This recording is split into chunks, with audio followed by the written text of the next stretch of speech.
G'day guys, goeiedag, we gaan dit. My name is Wildkard, welcome back to my channel, and as always, it is my pleasure and the absolute privilege to entertain you and talk about the greatest sport in the world, rugby.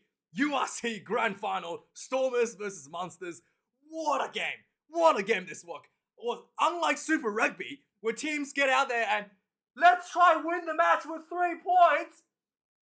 Both of these teams walked out there, wanted to impose their physical dominance over the opposition and win with tries. Sheer physical abuse and tries, okay? This was an amazing game. Both teams going, full out to the wall.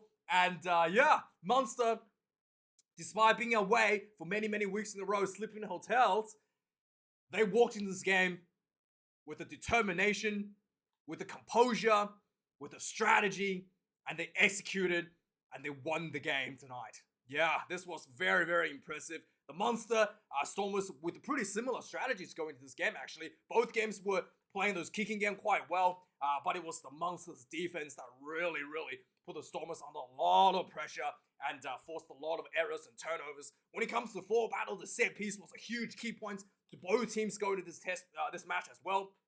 Both teams really relies on that, that scrum, that set piece to set the platform for the backs to bring the ball forwards, and also the big, forward running crash balls to generate that forward momentum.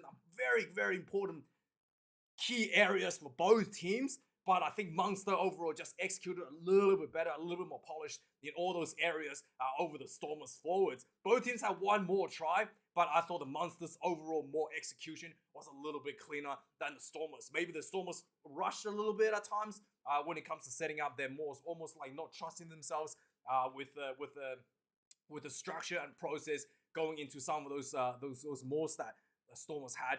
With also that the defense from Munster was so good, the Stormers was just running sideways. There was one point I remember Davies he literally was on the right wing and he ran all the way to the left wing. I was like, what are you doing? You're running the wrong way. But yeah, just the pressure from the Munster defense. The Stormers wasn't getting enough players to straighten up the running line, and they were just running sideways a lot. And as a result, to the pressure, to the immaculate defense, the Stormers had to just do a lot of kicks, like grubber kicks behind, crossfield kicks, kind of wasting some of the opportunities. A lot of your fans probably were finding that a little bit frustrating to watch. But yeah, I mean, there was no options. The Stormers had to roll the dice and see what happens. And Munster was just basically able to collect the ball and defuse the situation again and again and again with rather ease. Yeah, with that said, both teams also at the breakdowns was another key area. I felt like the Stormers maybe lacked a little bit. Munsters really contested the breakdown, both in attack and defense, and slowing the ball down a bit. And the Stormers wasn't really doing that. Like, the Stormers really wasn't contesting the breakdowns unless there's an opportunity. They're not really trying to, slow down the ruck speed at all. So I thought maybe the Stormers also let themselves down a little bit there. But overall, the Munster was firmly controlled for the game. There was a few interesting, let's be nice, there was some interesting referee decisions there. So there was 3 yellow cards that was issued. There was one to Evan Ross, who picked up the ball in an offside position, which kind of like, I thought that was a bit, that was marginal. But yeah, it is what it is. He picked up the ball inside his zone 22 to when they popped out of the ruck. He couldn't really resist. But yeah, it is what it is. And then the one that Munster conceded, I thought that was really controversial. So Stormers found themselves a bit of space with a crossfield kick again, I think. Anyway, but Stormers found some bit of space, a little grubber kick down the sideline. What was his name? Davies. I think it was Davies. Kicked the ball down the field, and Mike Haley came in, takes out Davies with his head whilst on the ground, crawled like sideways, like sort of like crawling sideways, trips him over essentially without the ball. I thought this could have been a penalty try, to be really honest, because that was really, really bad. But it did look like that Mike Haley was trying to get the ball and he missed. He kind of like lunged himself sideways to try to grab the ball and he missed. And then he kind of clipped Davies with his head to take him out. So you look like he missed the ball, but still, the fact that he took out Davies without the ball, this should have been a penalty try.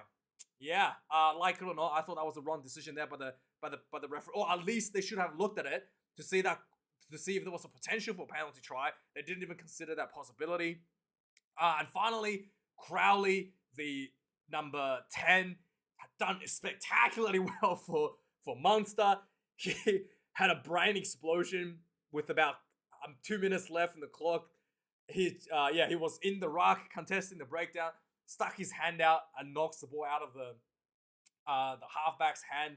And yellow card. There's no way to put about it. He was on the ground in the ruck and just he tried to be very subtle, but it was very obvious. He just like extended his arm out and took the ball out of the halfback's hand. Yeah. And that was a bit stupid. Almost could have cost him the game, but luckily the Stormers, luckily the Munsters forwards was able to hold on to the win, 14 points to 19. So yeah, let's have a look at some of the interesting stats out of this game. Tries 2 to 3, possession. Yeah, Munster had overwhelming possessions. Even though there was periods where Munster players were yellow carded, they didn't opt to take 3 points.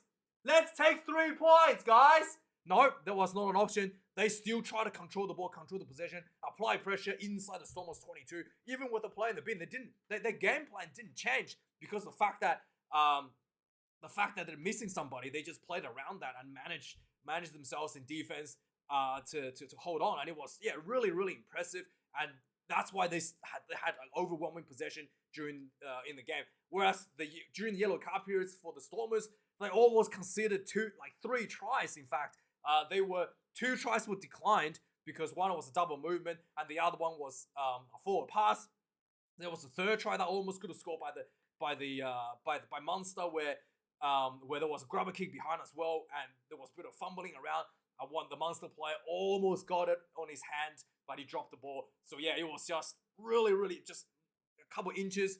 The Munsters could have scored, 3 tries during that 10-minute yellow card period when Evan Ross was off the field. So that was really lucky, I think, for the South Africans to not concede those tries during that period. Defenders beaten. This is something that the Stormers are probably not going to be happy with. So the Stormers defense was shooting out to try to take especially in the first half, was really poor. I thought people were shooting out the line to try to shut down the first receiver, and they were just missing the tackle. And then suddenly your back line is all out of shape, and then Munster was able to get over the advantage line, and 34 defenders beaten speaks for itself, and only 9 for the Stormers. Offloads 19 to the Stormers, 12 to Munster. So you can't really fault the Stormers for not trying. There's a lot of people trying to offloads, trying to make a bit of a play, but the defense from the Munsters was just way too good. 57% territory for Stormers, 57% territory for Munster, 43 for Stormers. Number of tackles made, 191 for the Stormers, 89 for Munster. 34 missed tackles on the high end there for the Stormers, 9 for Munster missed tackles. So yeah, you can tell that Munster was more than happy to play with the ball in hand, and the Stormers was really struggling under that immense amount of pressure. Turnovers 1, 8 to the Stormers, 7 to Munster. Kicks retained. I think this is an interesting stat. I think this is where you kick the ball and you get the ball back. And Munster was able to do this 6 times, whereas Stormers, despite the numerous grubber kicks behind, only was able to retain the kick once. So yeah, the pressure, maybe the speed, the accuracy from those kicks is just a little bit too low. Yeah, it is a little bit disappointing. Penalties conceded, only 5 to the Stormers team, so that's something that's a big positive. That's really good discipline. 13 to Munster, but yeah, Stormers was not able to convert that into points due to the outstanding defense from the Munster team. So let's go through some of the key moments, plays, recap of the game. So let's just go to here. Yeah, okay. So the game started off with Stormers kind of Munster and Stormers going back and forth a little bit, and Stormers looking like they're trying to read the Munsters play a little bit and try to intercept the passes.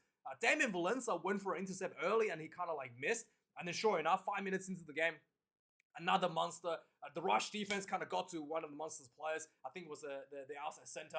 He tries to throw a ball whilst under pressure, and the ball was a loopy over the top. And Manny Lebok read this perfectly, takes the intercept, runs down 50 plus minutes for the first try for the Stormers. Suddenly the Stormers 7 points to 0 up on the board. 11 minutes into the bin, Munster strikes back. There was penalty for Munster, and Crowley, man, this guy is really good. He was like almost 50 meters out from the field. From the penalty was like almost 50 meters out. He kicks it into the 5-meter line. Yes, that was so impressive. He just bang, huge kick into the 5-meter line, and Munster gets an opportunity to go for the maul. The first maul gets stopped. They got another penalty. They go for the second one. The maul goes down. A nice platform set for the Munster team. That was like the maul wasn't going anywhere, and then you can just see it. They just rolled. The maul just like rolled, and a perfectly executed rolling maul, and they just straight in for the try for the Munster team. Crowley misses his kick, so points to 7 points to 5. 18 minutes into the game, there was like the Munster was putting a lot of pressure on the Stormers. Like I said, the defense on the Stormers shooting up was letting the Munsters getting over the advantage and making breaks as well. So there was one break for the Munster that got really close to the Stormers try line, and the ball just like popped out of the side of the ruck. Evan Ross sees this, jumps on the ball. He was in the offside position, gets a yellow card, and this was pretty hard to resist. I don't really blame him for it. But yeah, with Evan Ross in the bin on 18th minute, suddenly the Stormers was under a tremendous amount of pressure with the player in the bin. So 19 minutes into the game, the Munster following this penalty goes for the 5-meter line out. They go for the maul, and they just pick and go. And it looked like Munster scored, but the referee had a look at the TMO. The ball carrier was on the ground, and then it was double movement. But what I noticed, the big issue here for the Stormers is the two players, right, that was trying to stop this trying to stop this pick and go, was Marnie LeBoc and Herschel Yangshis, the two smallest players on the field. The forwards was non-existent. I don't know where the forwards are. I mean, your 10 and 9 shouldn't be the two players trying to stop this pick and go. So that was really bizarre for me, why they're in that position. Like, the defense was clearly out of line. Yeah, that was really bad for me. I mean, but luckily the Stormers didn't concede. I mean, if that didn't score, they just if Munster just spurred the ball out wide, surely there's gonna be a mismatch out somewhere with your number 10 and 9 getting drawn into the breakdown. This is a little bit confusing there. A few minutes later, there was another Munster kick behind, and there was chase. The ball bounced for the Munster, like it was literally like 2 minutes out from the try, and the ball bounced. It looked like Munster had the ball, and then I think it was who was it? I think it was Peter Momani actually. He drops the ball here, and it was another get out of jail for the Stormers. And then 26 minutes into the game, Munster was on the attack again. The ball goes wide to the wing, and I think once again this time was Peter Romani. He gets the ball, he runs down sideline, he throws the ball over the top to his winger, and I think it wasn't. I think it might be Haley. Anyway, he throws the ball over to his support player, and then it looked like Munster scored. Right? They had a look on replay. That pass from Omani was a forward pass just by slightly, and if just I managed that a tiny bit better, that could have been a try there as well. So yeah, 2 tries disallowed, 1 try knocked on. It was just the Stormers was pretty lucky to not concede a try at this point. So finally, 29 minutes into the game, the Munster was able to rumble themselves through. The Stormers again was not only that they're shooting up in the defense, but they're not committing the breakdown. So Munster was just able to get a lot of forward momentum, get himself back into the Stormers 22. They get the ball out, a nice crossfield kick, and the ball bounced perfectly for Nash. I think it was LeBoc on the wing. The ball just bounced perfectly for Nash. It just it just bounced sideways, and then Munster runs in for the second try. 17 points to 12. The score 29 minutes into the game. 30 just before halftime, the Stormers had an opportunity to putting a lot of pressure in the Munsters 22, and this is why I was really impressed with both teams. Stormers, just before halftime, the Stormers could kick for 3 points. In fact, the commentary was like, they should have gone for 3. But Stormers really wanted to win the game with tries, with not 3 points, which I thought was really just the mentality speaks. The mentality, the mindset, the desire to win the game, the championship mindset comes into the Stormers players. They went for the 22 meter. They went for the 5 meter line out. The line out wasn't very good.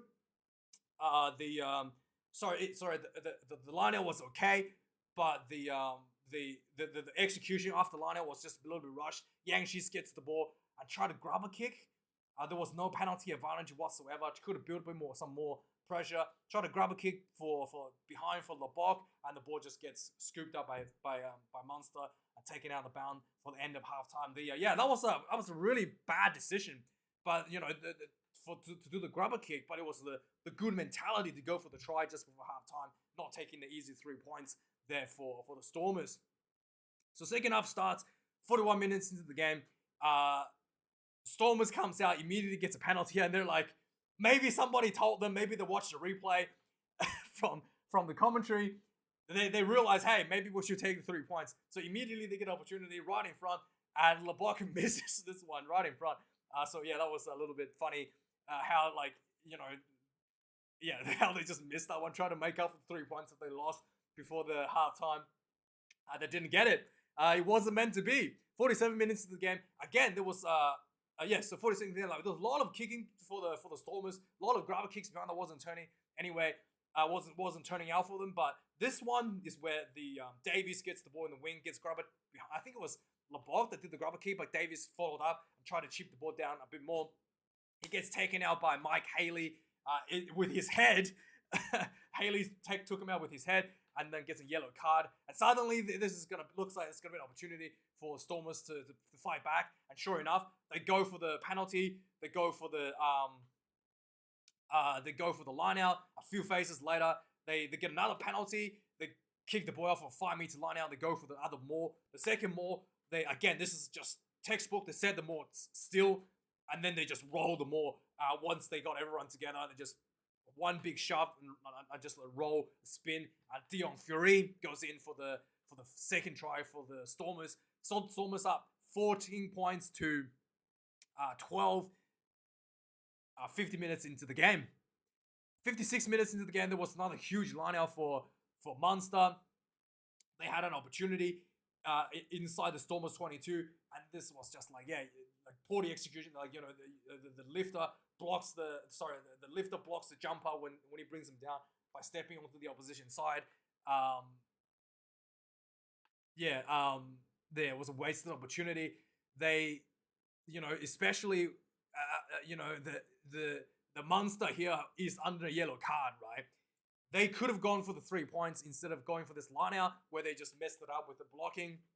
But again, I applaud both teams for not taking 3 points, even though it's the right decision at times. But it just shows the mentality. It's such a breath of fresh air when you're not seeing teams trying to milk out a win with 3 points. Oh my God, let's milk it. Let's try to get 6 penalty goals and win the match, right? Neither team's trying to do that this game, even though Munster probably should have taken the 3 here, considering how to play in the bin. 60 minutes into the game, again, there was more opportunities for Munster to kick for 3 points. They didn't take it, despite having a play in the bin. 67 minutes into the game, Munster was defending super well. And Stormers was camped inside the Munster 22 for a very long time, was not able to break anything, and eventually was resulting in those kicks behind, and Munster was able to defuse. And finally, 74 minutes into the game, the kicking game from the Stormers had gone a bit wrong, so Munster put a nice kick down, field really deep, and Lebok picks up this one. He had a player, pressure him. He steps him, right, and then he looked like he got a little bit overconfident after he stepped this player. He's kind of like, hey, I just stepped him. I got time. And then he looked like he tried to run. He was a bit indecisive. And then he realized he's about to run out of his own 22. And he kind of suddenly stopped in front of his own 22 and tried to take the clearance kick. And he gets charged down. Really poorly judged by Lebok. It almost looked like he felt that he couldn't run it. And then he realized he was about to run out of his own 22. It was I don't know what's going on with him then. But his ball gets charged down. Munster recovers the ball, and then spill pressure inside the Stormers 22. Lots of phases and lots of just composure. And then eventually, they just pick and go, piling in, drawing a lot of defenders for the Stormers, from the Stormers.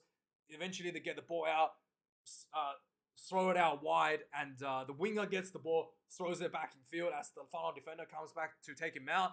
And Hodnet gets the ball on the inside, the number 7, crashes through for the match-winning try, essentially. Munster was 14 points to 17, up by 3. And Crowley had to kick this goal from the sideline with the entire stadium booing him. He slots it through. 14 points to 19. And from the kickoff, 78 minutes into the game, the Stormers actually recovers the ball, start putting on a lot of pressure. And Crowley, after kick that beautiful, the conversion from the sideline, decides to knock the ball out of, do a sneaky hand, knocking the ball out of the halfback, and gets himself yellow carded. So Stormers had an opportunity to potentially snatch the win, or at least get a draw to go to extra time. They kicked the ball out for a more inside their own, inside the Munsters 22, and the more sets. And yeah, Stormers was probably got a bit too, overcommitted to this more. So they were going forward, and they stopped once, and then they tightened up a bit. They went forward again, and the referee says stop twice, use it, and Stormers was still not getting the ball out. And then they stopped again, and Munster just killed the ball. Game over. Yeah, overcommitted there in the more, but the backline attack has been a bit too flat for Stormers anyway, so I can see that they really don't have much of an option, even if they try to spread the ball out. I mean, what are you going to do? Try to do a crossfield kick again that has failed like so many times already this game. Yeah, it was tough, but the Stormers really tried, and Munster, with that scenic route, so to speak, to the final, really truly deserved to be the URC champions in 2023. Anyway, guys, let me know your thoughts. Like, comment, subscribe. I really appreciate you watching these videos. And I'll see you guys, next week for the news on Tuesday. And thanks for watching. Cheers.